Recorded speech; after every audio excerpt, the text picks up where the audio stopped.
I'm well, thank you, Hunter. How are you? I'm doing very well. Where are you calling in from? So, England, actually, we're still stationed over here for a few more months. That's what I love about these types of platforms is really you can tune in from all over the world. Truly, truly incredible. Well, first off, before we jump in, I read a little bit about yourself, but I'd love to hear more about your journey before we jump into the questions. How did you get to this part in your career, in your life, in your development that led you to pursue these things? Yeah, definitely. So, as you said, I'm a licensed clinical professional counselor. I'm also now a board certified behavior analyst. And with both of these licenses, I specialize in working with survivors of trauma.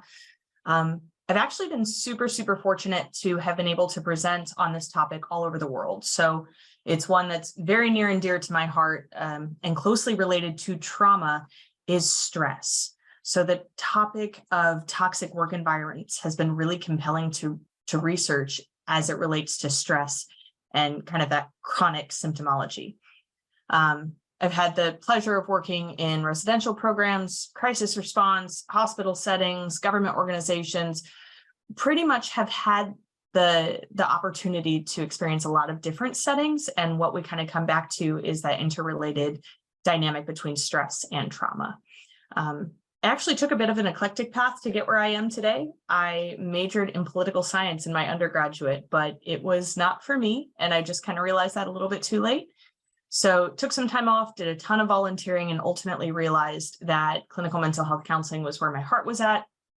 Got my master's degree, got a couple of graduate certificates, and I'm currently working on my PhD in behavior analysis. So it's a journey, but here we are.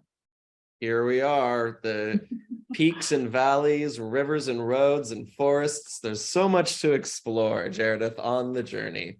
I feel you. So let's jump into, let's set the stage here a little bit. So how would you define a toxic work environment?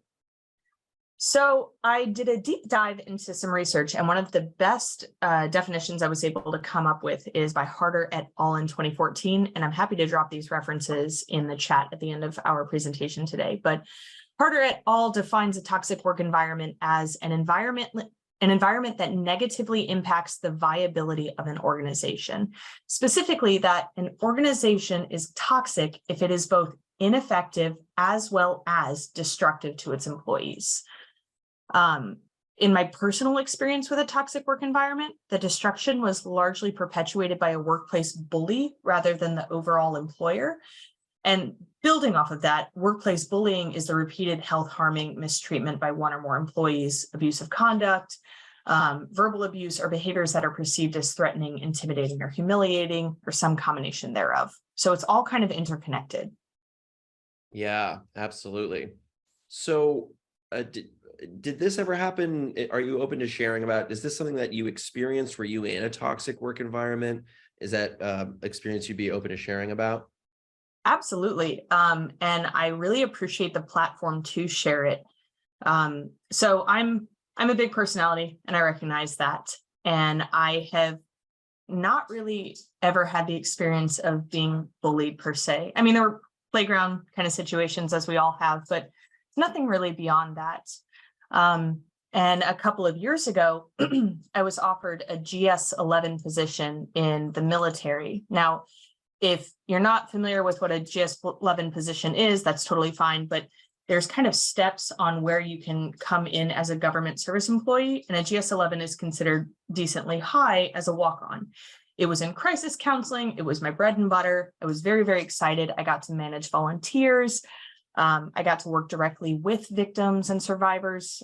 So it was a dream job, really. Fast forward to my first day on that job, my employer called me into the office and advised that she had heard that I had beef, her words, with another employee. And I had kind of known the person she was talking about. We had worked together at a previous establishment. We didn't get on well, but it was more of like, okay, we're just going to coexist and be respectful and live in each other's orbits. But I found out that when she found out I was coming onto this new company, she had muddied the waters so to speak. So from that very first day, I was very socially ostracized. I was made to eat lunch in one room while the 6 other employees ate lunch in another. I had doors slammed in my face. I was hushed in meetings. All of my work had to be directly reviewed by my supervisor, including things like emails. So it was literally from day one. I remember coming home to my husband and just being like, I think I've made a huge mistake. I think that this environment is so toxic. I don't know how we're going to recover from this. I took some methods to try to rectify the situation. As I said, I'm pretty forward. So I went to this discontented individual directly. She told me that she didn't really want me there and she wouldn't be changing any of her behaviors. So I spoke to my direct supervisor. My direct supervisor told me I needed to try harder. I spoke to the Office of Equal Opportunity, but was advised that because I am not active duty military, that they could not do anything. And then finally, I spoke to the base commander, who is ultimately over all of our jobs. And he responded that he was disappointed. So it just felt like doors in my face over and over again. And honestly, I only stayed at that job for about 6 months. So this job that I had spent years trying to get into, that I thought I was really going to be able to make this systemic change, I lasted 6 months. Wow. Well, that sounds incredibly toxic. I think that is the word.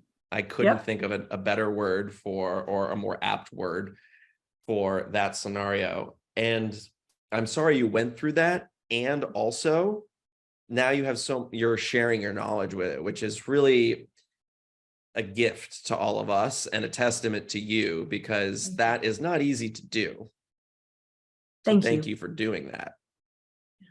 Yeah. So you stayed for 6 months. Why did you stay? Why weren't you out of there? You had that conversation with your husband. You're like, did I make the wrong thing? But then there was that 6 months. You tried harder, you tried to assimilate, you tried to do what you could. So how did you know earlier than 6 months that this wasn't going to change? I think looking back, yes, I knew, but there was that element of hope, right? Like if I could just talk to her and try to clear the air or extend an olive branch, that we would be fine and we would just continue to exist in each other's orbits. I think hope definitely kept me there for 6 months. The other element in that is that it was the highest paying job I've ever had, working in mental health. And for those of you out there who work in mental health, you know that it is truly a labor of love. You do it because you want to help people. And you don't often get paid a ton. So this was a huge incentive. It was a systemic change, which I really, really wanted. I wanted to be able to make these changes overall, not necessarily just for the individual person. And then finally, with the GS system in the military, as a military spouse, you move around a lot, right? Once you're in the GS system, if you are able to maintain that position for a year, you can carry that title with you wherever you go. So if we go to Guam, if we go to Florida, if we go to the moon, I could, in theory, have a GS 11 position, but you have to last a year. That's the golden rule. And I think once I hit 3 months and realized things weren't going to change, the new direction became, okay, I just have to last a year. And once it hit 6 months and I realized I was paying a lot for my own personal therapy, I realized it was not worth my own mental health. What did you do, or what would you advise folks that are potentially in a toxic work environment? Maybe they need to stay for financial reasons and they're not able to switch jobs right now. What are some actionable things that they can do to either make it better for themselves or maybe help the situation if possible? I love that you bring up that the privilege associated with my decision. So I was in a place where, while the paycheck was lovely, at the end of the day, we had enough support through the military that it wasn't absolutely needed. It was a hit, but it wasn't needed. So that is an absolute privilege that I was able to walk away from that job without having something else lined up. Not everybody has that, and I recognize that. So with that in mind, there's a couple of things that I would recommend that you look to doing. First of all, if you are committed to staying in this position until you find something else or until you kind of figure out what direction you want to go, document everything. Everything. Document with names, dates, locations, times, notebook, something viable, honestly. Note witnesses, see if anybody would be willing to corroborate. In my situation, because of the hierarchy of the military and this individual was in a higher status than I was, no one was willing to corroborate for me. So I was kind of the lone duck out there. The other thing too, and again, recognizing the privilege, is that if you are not able to walk away from the position, know that there is a position out there that is suitable for you. You are not stuck. As much as it feels like we're stuck sometimes, is there another office? Is there another building? Is there another career field? Start looking into those, because I guarantee that our skills are a lot more generalizable than we give them credit. Before my own experiences, I would also recommend making sure that we talk about this. And I think to some degree I do, because you never know, you might have that leadership that actually takes what you're saying to heart. So if it's an easy fix that you're able to kind of smooth those waters with the individual directly, absolutely, let's solve it at the lowest level. But do not be afraid to keep talking about it. Talk to your supervisor, talk to your supervisor's supervisor, and then finally big boss. And if they're not listening to you, jump that chain, because at the end of the day, your mental health is the most important thing in this situation. Right. Because we can't function. We can't be a good employee. We can't be a good spouse. We can't be a good parent if our mental health isn't intact. Absolutely. And there's some really, really interesting research out there from like an organizational behavior management perspective that says that when we have employees that are stuck in these toxic situations, it greatly reduces productivity. So it's not just us that are suffering, it is the organization. And if you have a leadership team that is open to that discussion, then this is an opportunity to turn things around. But they have to be open to the discussion of toxicity in their workplace. Yeah. We're getting some great questions in the chat. You're also getting folks that are resonating with what you're sharing. Someone asked, have you come across any successful examples of organizations effectively addressing mental health stigma in toxic work environments? And what strategies did they use? Absolutely. I love this question. Thank you to whomever answered this. So, effectively addressing mental health in the workplace goes very closely hand in hand with breaking the stigma surrounding asking for mental health support in the workplace. Reducing that stigma and promoting a healthy work environment are hand in hand. They cannot exist without each other. So realistic strategies, just boots on the ground, encourage employees to seek help when they need it. And this looks like communicating in meaningful ways with clear objectives, constructive feedback. If an employee feels like they're going to be punished for speaking up, then they never will. It also looks like asking yourself if your core values align with a supportive environment for mental health. You can't in the same breath say, I support mental health care for my workers and then make them work 90-hour work weeks. That doesn't work. And that involves some serious self-reflection. Absenteeism is typically a really strong indication of maybe something isn't quite right. And there's 110 reasons why someone could be absent, but approaching that situation with care and concern is likely to yield greater return than approaching it from a punitive perspective. And then finally, making that workplace safe from top to bottom and back up again, identifying that source of toxicity as quickly as possible, and just generally revamping how those interactions occur. Yeah, so much good stuff in there. More shout outs to the chat. Someone, Vanessa, said, how wonderful to hear you are not stuck. So thank you for that. And I was wondering this too. Someone asked this question, and I also crossed my mind for you, pondering PTSD after being in a position like that. How do you dig your mind and your heart back out of it? How did you take care of yourself? How do you continue to take care of yourself after an experience like that? That is a really good question. And I gotta tell you, it hurt. This is a job that, I don't think I mentioned this. This is something that was like my big apple. This was like the golden ticket. I applied for this job for 4 times. 4 times. I left a job I loved because this was an opportunity to make systemic change. It ruined me to truly feel like I wasn't able to make this work. So I got a therapist, and I highly recommend everybody get a therapist. That's me as a therapist, so I am biased, but there you go.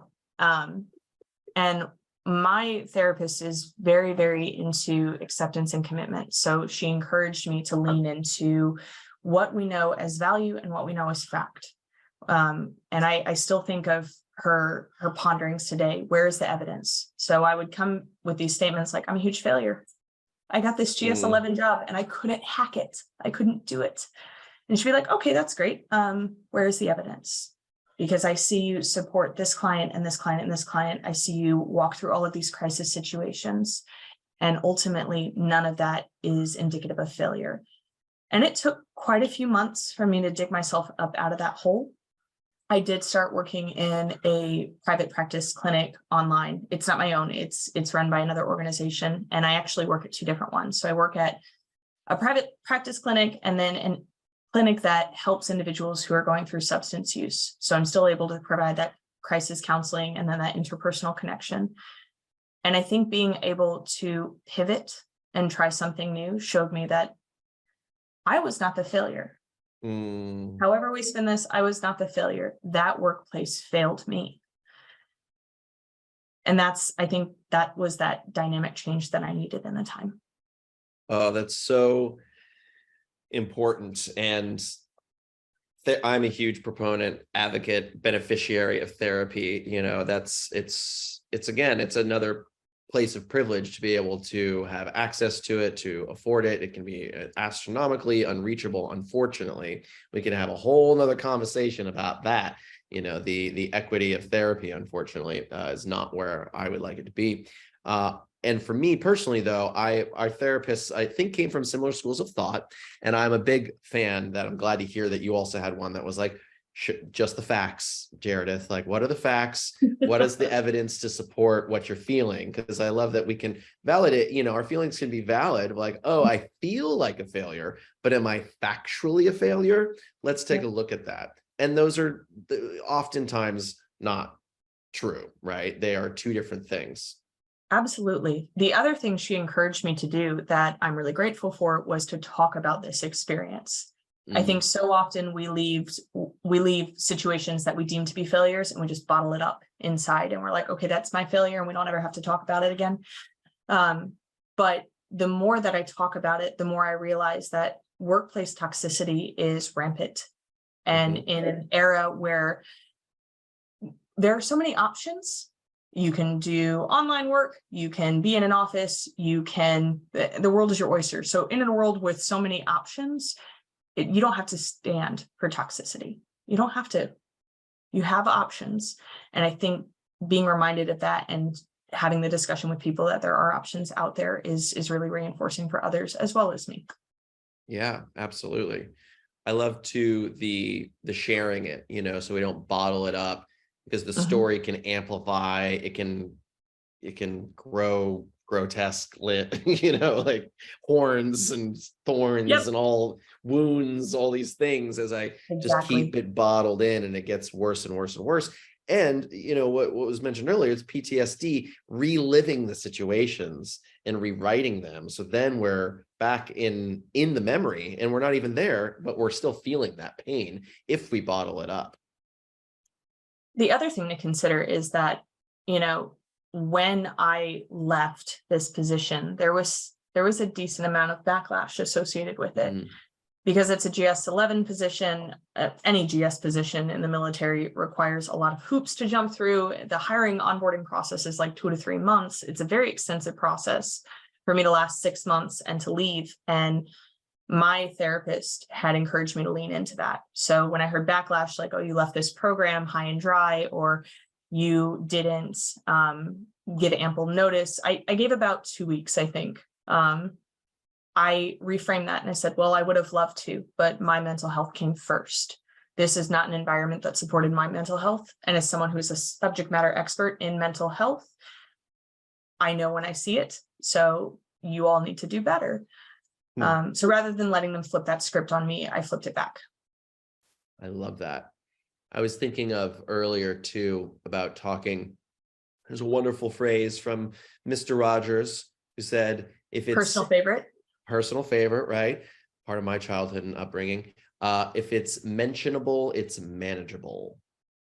Oh, I do like that. Isn't that nice? I heard one today that I became a really big fan of, and I'll pull it up so I make sure I don't do it wrong. Winston Churchill said, "Never waste a good crisis."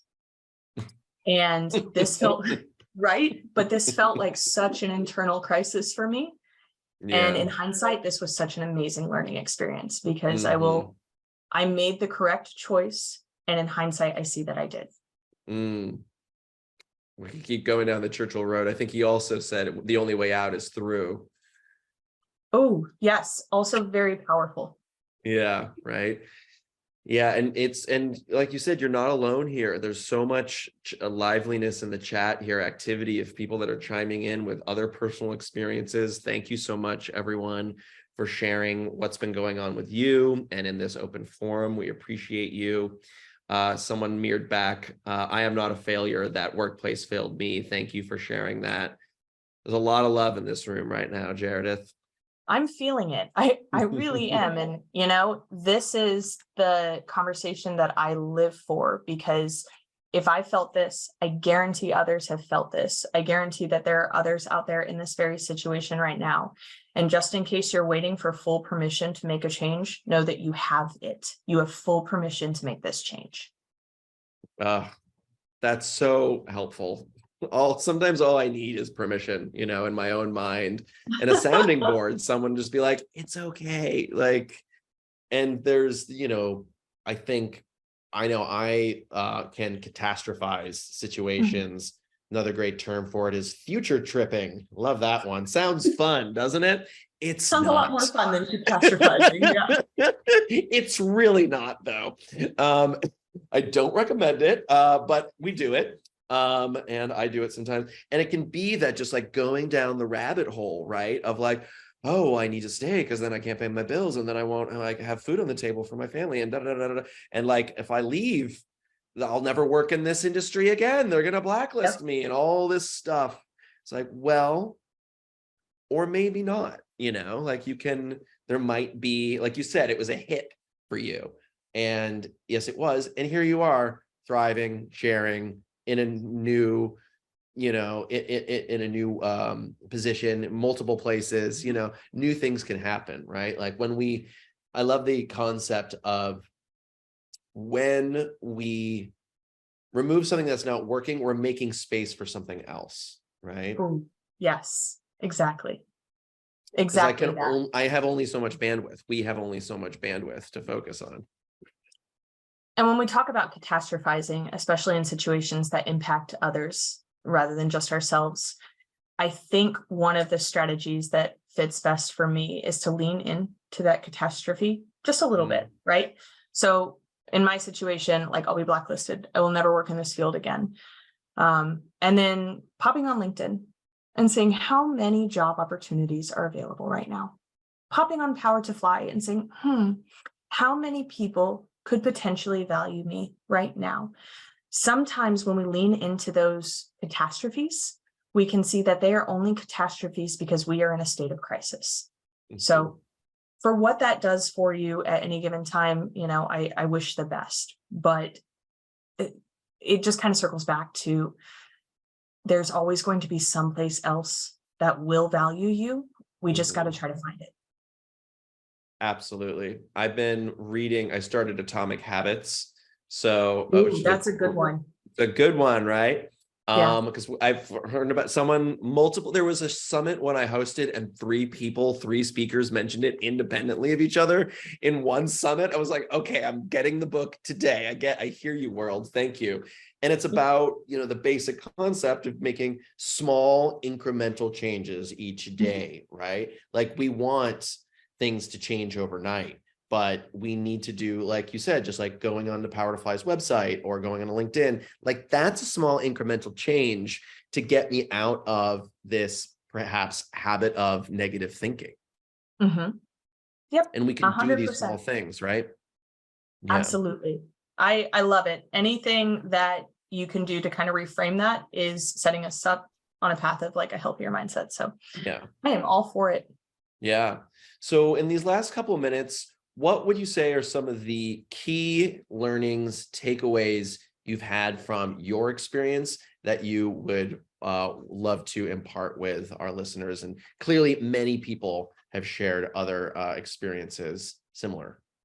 Which I love. Thank you all for weighing in because, even a year past when this occurred for me, it still feels like I'm the only one. So seeing your messages, it just reinforces that this is a great opportunity for all of us to connect.